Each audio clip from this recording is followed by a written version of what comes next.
ইচ্ছা তাই করতে পারেন। মিথ্যা মামলা দিয়েছেন এটা আমি জানি, যেন আরো দিন, কিন্তু আমি সত্যের উপরে যেটা আমি বুঝেছি, এক চুলো আমারে নড়াতে পারবে না। রিমান্ডের পর রিমান্ড দিয়েছে, প্রথম 5 দিন দিয়ে হয়নি, আবার দিয়েছে 5 দিন। আর রিমান্ডে কি সরাসরি জায়গায় আয়না ঘরে নিয়েছে, মাটির নিচে। আমি দেখতাম ওই জায়গায় হঠাৎ রাত 2টার সময় 5-7 জন মুখ বান্ধা আমার পাশ থেকে একজনকে বলছে, ওঠেন ওঠেন, মানে এখন বাজে রাত 2টা, কোথায় যাব, চলে। ও মনে করছে ছেড়ে দেবে। পরে বের করে নিয়ে খাঁচা থেকে হঠাৎ মাথার উপরে কালো কাপড় লাগিয়ে পেছনে হাত হ্যান্ডকাপ দিয়ে বেঁধে দিল। কান্নাকাটি করছিল মাটির নিচে। আমি সত্য কথা বলছি, এই যে কোরআন আমার সামনে। আমারে বলছে, হামজা ভাই গেলাম, এরা যে কি করবে আমার বোঝা হয়ে গেছে। মুখ আমার যখন বেঁধে ফেলেছে কালো কাপড় দিয়ে, হাত যখন পেছনে বেঁধে ফেলেছে, 4-5 জন মিলে নিয়ে যাচ্ছে, তার মানে আমি বুঝে ফেলেছি আমার জীবনের শেষ দিন। এইরকম সিচুয়েশন আমি নিজে ফেস করে এসেছি। আর আপনি ফতোয়াবাজি করেন বসে বসে, না?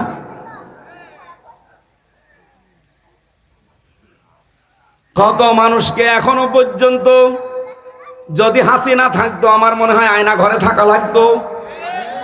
একই কথা বলছেন না? কত মানুষ 5 বছর 7 বছর আমি যেখানে ছিলাম, সেই রুমে, তার পাশে দেওয়ালে লেখা ছিল তারিখ দিয়ে 2009-13 সালে ওখানে তারিখ দেওয়া, 8-8-2013 এভাবে তারিখ দিয়ে দেওয়ালে লিখে রেখেছে। এবং এই নখগুলো দিয়ে খুশিয়ে খুশিয়ে যে ভাই এই যে নাম্বারটা কষ্ট করে লিখেছি, যদি পারেন কেউ বাইরে যেতে এই নাম্বারে বলবেন যে আমি বেঁচে আছি। এই দৃশ্য দেখে একটা মানুষ ঠিক থাকতে পারে? কোথায় 13 সাল আর কোথায় 24 সাল? এতগুলো বছর তার জীবনে চলে গেছে, লোকটা জানে না যে এখন কোন বছর, লোকটা জানে না যে এখন আসলে কোন মাস, কোন দিন, এটা কি বার, কয়টা বাজে, কিছুই জানে না। দিনের পর দিন, বছরের পর বছর তার মাথার উপর দিয়ে, তার জীবনে কোনো ঈদ নেই, জমার নামাজ নেই। একটা মানুষ কিভাবে 8 বছর 10 বছর 14 বছর এভাবে থাকতে পারে? আপনি একটু নিজেকে দাঁড় করান তো। আপনি বড় বড় পেট নিয়ে ফতোয়াবাজি করেন, নিজেকে একটু ওই জায়গায় দাঁড় করান যে কি করে ব্যারিস্টার আরমান 8 বছর কাটিয়েছে। মুফতি ফখরুল ভাই আমার সাথে ছিল আমার ফাঁসির কন্ডেম সেলের ভেতরে। আমার একদিন বলছে, হামজা ভাই, এই যে মানুষ যে শাটপাট হয়ে শুয়ে থাকে, এটা যে কত বড় নিয়ামত আমি জানি। আমার এই পায়ের ভেতর দিয়ে হাত দিয়ে সামনে লোহার ব্যারিকেডের সাথে এই যে হ্যান্ডকাপ দিয়ে আটকিয়ে দিল। এইভাবেই বসে থাকা লাগবে 24 ঘন্টা, কায়তো হতে পারবেন না। আপনি শুনতেছে, আপনি একটু ভাবেন নিজেকে নিয়ে। ওই জায়গায় পায়খানা প্রসাব করার জন্য 24 ঘন্টায় মাত্র 1-2 বার সময় দেবে, তাই 1.5 মিনিট থেকে 2 মিনিট। আরে ভাই, 1.5 মিনিট 2 মিনিট তো বসতেই সময় লাগে, এর ভেতরে আপনার টয়লেট শেষ করা লাগবে। আর টয়লেটের তাও তো দেওয়াল, জানালা, দরজা থাকলে হয়, কিছুই নেই। একেবারে ফাঁকা জায়গা, মাত্র 1.5 হাত একটা দেওয়াল দেওয়া আছে, দাঁড়ালে দেখা যায়, বসলে দেখা যায় না, এতটুকু একটা জায়গা। অথচ সামনে অফিসার বসে আছে। একটা যুবক মানুষ আমার মতো, 33 বছর বয়স আমার, আপনি সামনে বসে বসে লাঠি ঘোরাচ্ছেন। 1.5 হাত 2 হাত মতো একটা সর্বোচ্চ দেওয়াল দেওয়া, এখানে কি টয়লেট করা যায়? এরকম পরিস্থিতি এই মাটির নিচে ঘরগুলো। জীবনে এতগুলো জিনিস ফেস করে আসলাম শুধু রাসূলুল্লাহর এই দল করতে গিয়ে, আল্লাহর নবীর আদর্শে থাকতে গিয়ে। আর আপনি এখন আমারে কাফের বানিয়ে দিলেন। আমি নাই কাফের হলাম, আপনি কি? আপনি তো কাফেরের বাপ।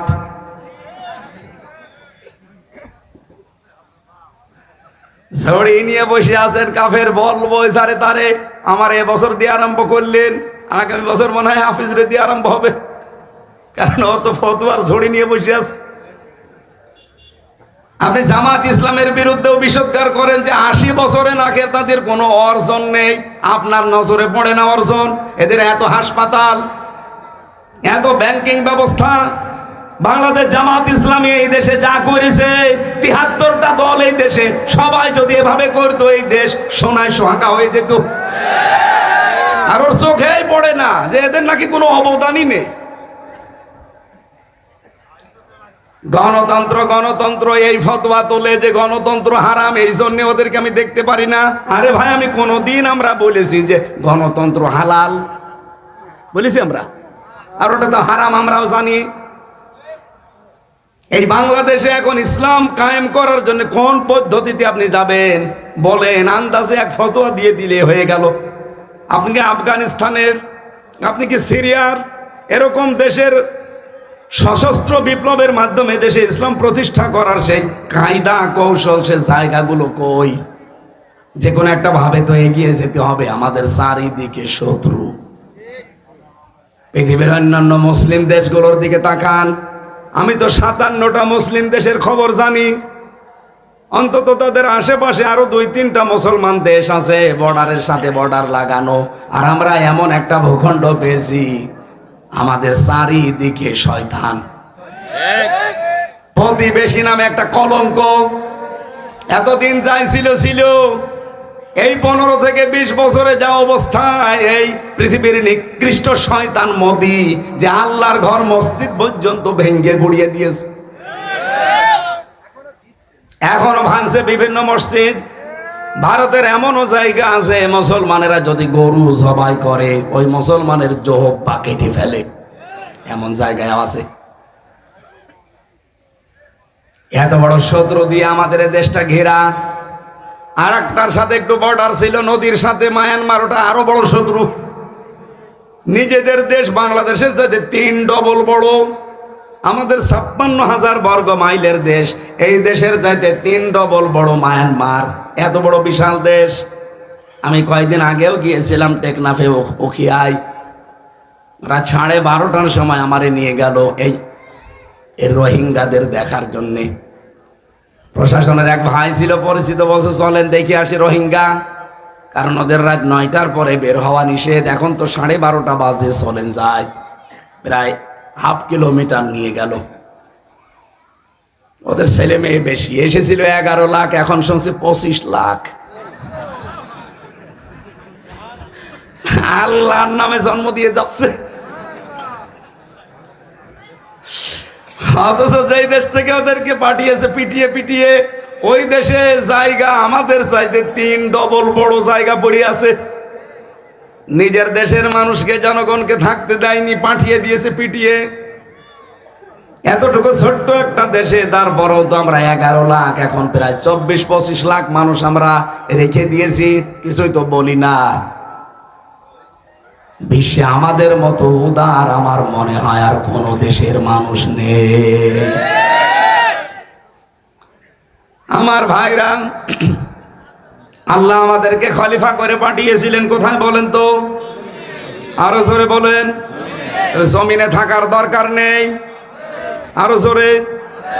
এই জমিনে যদি থাকতে হয়, এই জমিনে আমরা এখন আমাদের 56,000 বর্গ মাইলেই দেখতে পাচ্ছি প্রায় 73টা দল কাজ করছে জমিনে, তার ভেতরে আমরাও একটা। আমার এবার প্রশ্ন যশোরবাসীর কাছে, এই 73টা দলই কি জান্নাতে যাবে? না।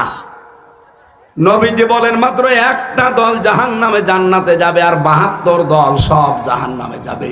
ওই একটা দল কারা? মানা আলাইহি ওয়া সাহাবী। এক আলিফ টান আছে।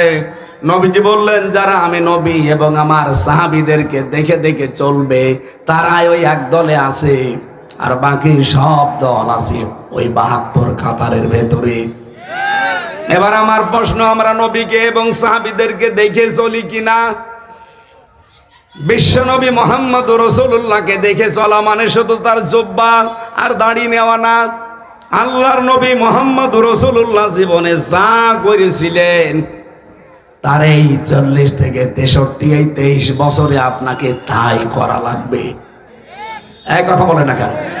আমরা সত্যি করে বলছি তাই করতে পারি না? পারি না। আমাদের দেশে হয়তো আমরা দাড়ি রাখতে পারি, জুব্বা গায়ে দিতে পারি, সর্বোচ্চ মসজিদে 5 ওয়াক্ত নামাজ পড়তে যেতে পারছি। এই নবীজির জীবনকে এতটুকুই ছিল? আরো জোরে বলেন।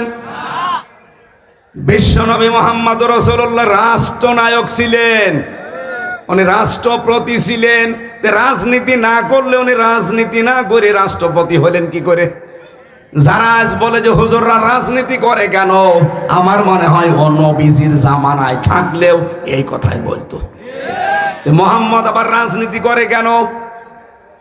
তো নবীকে যদিও কথা ওই সময় কাফেররা বলতে পারে, এখনকার ওদের আন্ডা বাচ্চা আমাদের বলবে 1 আর 2। 1500 বছর আগের দিকে তাকান, ঠিক কাফেররা ওই জামানায় বলেছিল মুহাম্মদ কাবা ঘর নিয়ে থাকো, বাইরে আসবা না, বাইরে আমাদের সব পরিবার সমাজ আর রাষ্ট্র আমরা চালাবো, তুমি এই কাবা ঘর নিয়ে থাকো, কোনো অসুবিধা নেই। বিশ্বনবী মুহাম্মদুর রাসূলুল্লাহ মেনেছিলেন। আরো জোরে বলেন। তিনি ডাক দিলেন, কাফেরেরা, কুলিয়া আইয়ুহাল কাফিরুন লা আ'বুদু মা তা'বুদুন। হে কাফেরেরা, তোমরা যার ইবাদত করো আমি তার ইবাদত করি না, বা আমি যার ইবাদত করি তোমরা তার ইবাদত করো না। লাকুম দীনুকুম ওয়ালিয়া দীন। সুতরাং তোমাদের ধর্ম তোমাদের জন্য, আমার দিন আমার জন্য। আমার ভাইরা, আমি আয়াত দিয়ে যেটা বোঝাতে চাই আপনাদের, যেহেতু একটা আয়াত পড়েছিলাম সূরা আরাফ 181, 82, 83, এতগুলো আয়াত আমি এমনিতেই পড়ি না, একটা আয়াতের তাফসীর করব আজকে। আল্লাহ পাক বলেন, মিম্মান খলাকনা উম্মাতুন, ও মিম্মান খলাকনা। আল্লাহ এখানে নিজে ফাইল, নিজে কর্তা। রব্বুল আলামিন বলেন, অবশ্যই আমি আল্লাহ নিজে বানিয়েছি। এই পৃথিবীতে যত মানুষ বানিয়েছি, বিভিন্ন দলে বিদলে তারা বিভক্ত হয়ে আছে, কিন্তু এই দলের ভেতরে একটা দল আমি আল্লাহ, তাদের পরিচয় তোমাদেরকে তুলে ধরলাম, দেখো তো তোমরা তাদের ভেতরে আছো কিনা। যারা মানুষকে ইয়াহদুনা বিল হক, সৎ পথ দেখায়। আজ বাংলাদেশে কত মানুষ আছে, কত পথ দেখাচ্ছে, একটা দলকে আমরা দেখি তারা আমার আল্লাহর বিধানের দিকে তারা ডাকতেছে। এই কথা বলে না কেন? তারা কিন্তু ডাকছে তার বাবার দিকে না, তার স্বামীর দিকে না, এমনকি তার পূর্বপুরুষদের দিকেও ডাকে না। তারা ডাকলেই বলে ইয়াহদুনা বিল হক। এ পৃথিবীতে হক হচ্ছে আল্লাহ, হক হচ্ছে আল্লাহর বিধান, এজন্য তারা ডাকে আল্লাহর বিধানের দিকে। এদের তাফসীর পড়তে গিয়ে আমি সূরা শুরার 13 নম্বর আয়াতের মাঝের অংশটা মিলিয়েছিলাম। আল্লাহ পাক বলেন, হে নবী, আপনি যেদিকে মানুষকে ডাকেন যে আসো আমরা আল্লাহর বিধান কায়েম করি এই জমিনে, আল্লাহ শুধু নামাজের বিধান দেয়নি, যাকাতের বিধান দেয়নি, এরকম বিধান দিয়েছেন 500। কত? এই 500 বিধানের কথা যখন বলবেন কি হবে জানেন? কাবুর আলাল মুশরিকিনা মা তাদউহুম ইলাইহি। যখন আপনি মানুষকে বলবে আসো আল্লাহর বিধানের দিকে, আল্লাহর এই যে এই নিয়ম নীতিগুলো আমরা কায়েম করি, আপনি দেখবেন সবচাইতে বেশি মন খারাপ করবে, রাগ করবে, অপছন্দ করবে এই কথাটা যারা মুশরিক। তারা কারা? বলেন বলেন। আমি নাম ধরেই বলছি, বাংলাদেশ জামাত ইসলামী, এরা কি আল্লাহর বিধান কায়েম করার কথা বলে না? বলে না? তাহলে এদের এই কথা শুনলে যারা বলে যে এটাও আমাদের মতো রাজনীতি, এরা কথা শুনলে বলে যে এটাও আমাদের মতো ধান্দাবাজি। আরে এরা ডাকে আল্লাহর বিধান কায়েমের জন্য। আল্লাহ বলছেন এই কথা বললে রাগ করবে, মন খারাপ হবে, উল্টা পাল্টা ফতোয়া দেবে যারা মুশরিক তারা। তাহলে আপনি কি মুশরিক? এই বাংলাদেশে এখন তো মুশরিক কারা এটা প্রমাণ হয়ে যাচ্ছে। প্রশ্ন আসতে পারে, কই আমি তো শিরিক করি না, আমি তো মুশরিক না। আপনি টের পাচ্ছেন না? আপনি মুশরিক কিনা আপনি টের পাচ্ছেন না? অবশ্যই আপনি শিরিক করছেন, নয়তো আপনার খারাপ লাগে কোন কারণে? আপনার যদি ঈমান থেকেই থাকে, আমি এবার একটা দলিল বলছি, দেখেন আপনার ঈমান আছে কি গেছে। নবীজি বলেন ওযু করলে যেমন ওযু ভেঙে যায়, নামাজ পড়লে যেমন নামাজ ভেঙে যায়, ঈমান আনলেও মানুষের ঈমান ভেঙে যায়, নষ্ট হয়ে যায়। আজ যারা দিন কায়েমের কথা শুনলে রাগ করেন, তাদের যে ঈমান ভেঙে গেছে, নষ্ট হয়ে গেছে, এই কারণে তাদের রাগ হয়। আপনি মিলাবেন এই 10টা আপনার ভেতরে থাকলে, আপনি ঈমানদার দাবি করলো ঈমান নেই, আপনি বেঈমান, আপনার ঈমান ভেঙে গেছে, নষ্ট হয়ে গেছে। 1 নম্বরে আল্লাহর ইবাদতে কাউকে শরীক করা। এখন ইবাদত কি? খালি নামাজ পড়া ইবাদত, রোজা রাখা ইবাদত? বলেন বলেন। আল্লাহ পাক এই পৃথিবীতে ইবাদত হিসাবে দিয়েছেন যাকাত।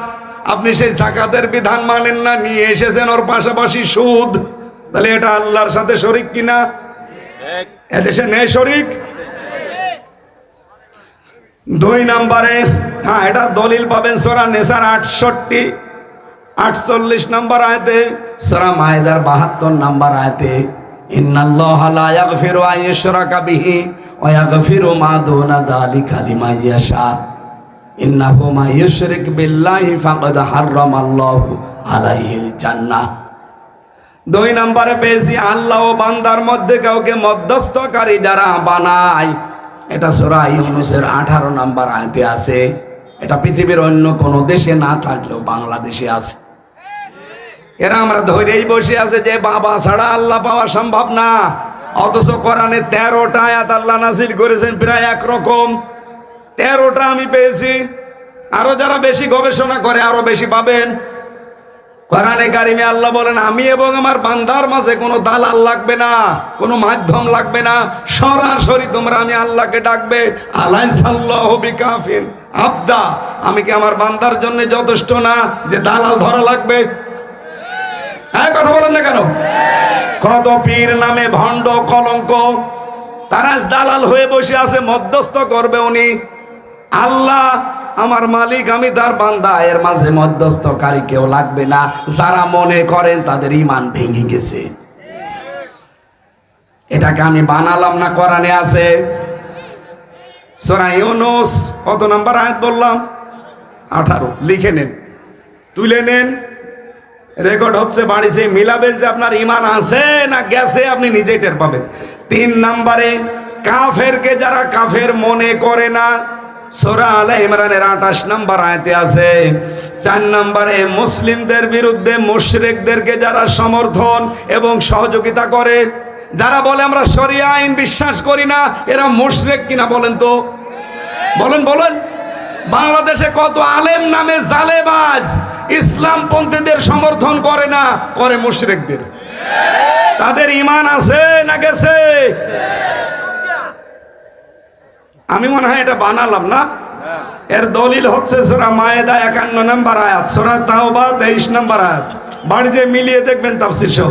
5 নম্বরে জাদু করা এবং জাদু শেখানো, জাদু শিক্ষা করা এবং শেখানো, 2টা করলে ঈমান চলে যায়, নষ্ট হয়ে যায়। সূরা বাকারার 102 নম্বর আয়াতে আছে। 6 নম্বর, দিনের কোনো বিধান নিয়ে যারা ঠাট্টা বিদ্রূপ করে, এটা তাওবায় আছে, সূরা তাওবার 65-66 নম্বর আয়াতে। 7 নম্বরে দিন ইসলাম থেকে যারা মুখ ফিরিয়ে নেয়, সূরা সেজদার 22 নম্বর আয়াতে আছে। আমান আরাদা আন যিকরি, না, আমান আসলামু মিম্মান, না ওটা না, সাতা মনে আসে না আমার কাজের সময়।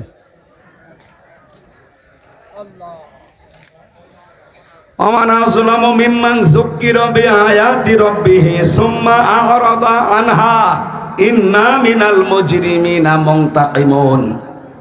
আল্লাহ বলেন, বড় জালেম দুনিয়ায় তো ওইটা, যাকে আল্লাহর আয়াত দিয়ে ওয়াজ করা হয়, আল্লাহর কোরআন দিয়ে বোঝানো হয়, আর সে মুখ ফিরিয়ে চলে যায় অন্যদিকে। এর মতো বড় জালেম আল্লাহর কাছে আর নেই। আর এটা বাংলাদেশে বেশি। আমি যা ওয়াজ করছি এ কি আমার নিজের কথা না আল্লাহর কথা? সব নোট করে নিয়ে এসেছি। 8 নম্বরে কাউকে দিন শরীয়তের ঊর্ধ্বে মনে করা, এটা বাংলাদেশে 15 বছর যেটা বঙ্গবন্ধুকে মনে করা হইতো, দেখেছেন না? সব জায়গায় উনি, এমনকি বঙ্গবন্ধু টয়লেট আমি নিজে পেয়েছি নীলফামারীতে। বঙ্গবন্ধু টয়লেট ওর নামেও টয়লেট লাগিয়ে দিয়েছে।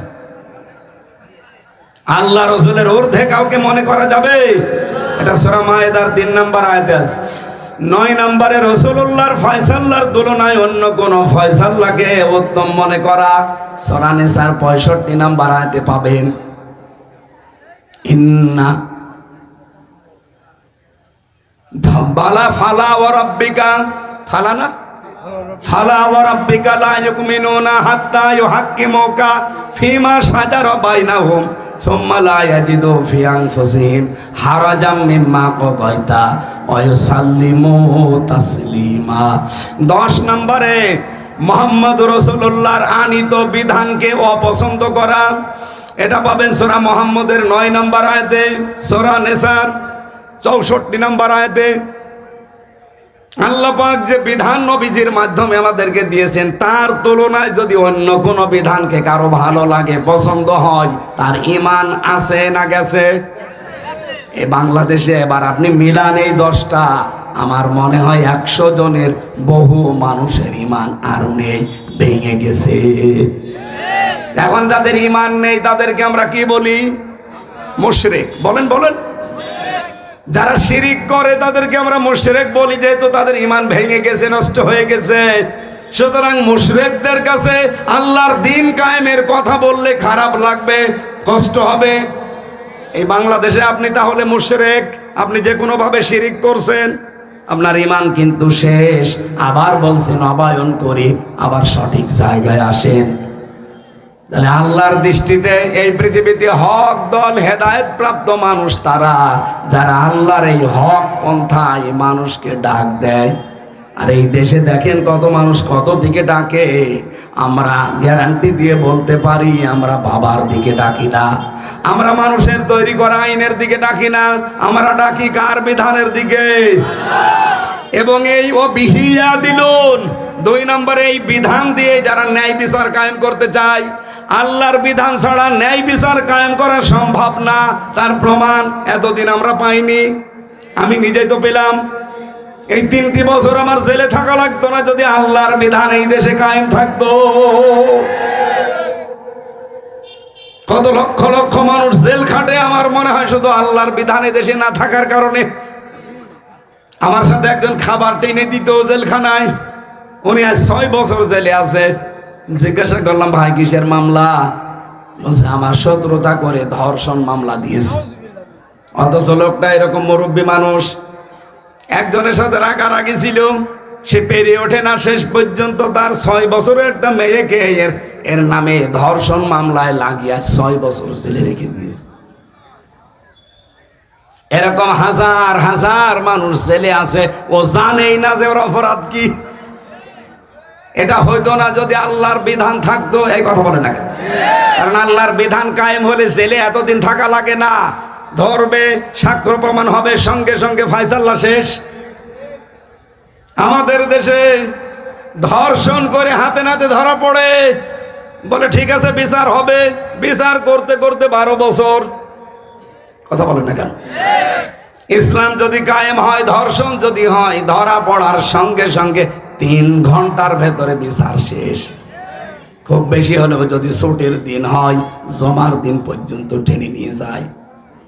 সৌদি আরবে একটা মসজিদ আছে, গলা কাটা মসজিদ, ওর পাশে দেখলাম কোর্ট আদালত। আমার সাথে যারা ছিল, এই যে এক হাজী সাহেব ছিল, ওখানে দেখতে গিয়েছিলাম। গলা কাটা মসজিদ ওইটা, জেনা করলে তাদেরকে ওই জায়গায় কল্লা কেটে দেয়। সামনেই বিচারের ব্যবস্থা আছে, কোর্ট আদালত যেটা, ওখান থেকে রাস্তা পার হয়ে মসজিদ, ওখান থেকে রায় দিয়ে দেবে জমার দিন। ওখানে প্রধান বিচারপতি মক্কায় যিনি কাবা শরীফের ইমাম, তিনি উনি বলবে ঠিক আছে সাক্ষ্য প্রমাণ শেষ, বিচারের রায় দিয়ে দিলাম, ওকে গর্দান কেটে দেন। এসে সবার সামনে জমার নামাজ পড়ে হাজার হাজার মানুষ বের হবে, সবার সামনে ওর কল্লা কেটে আলাদা করে দেবে।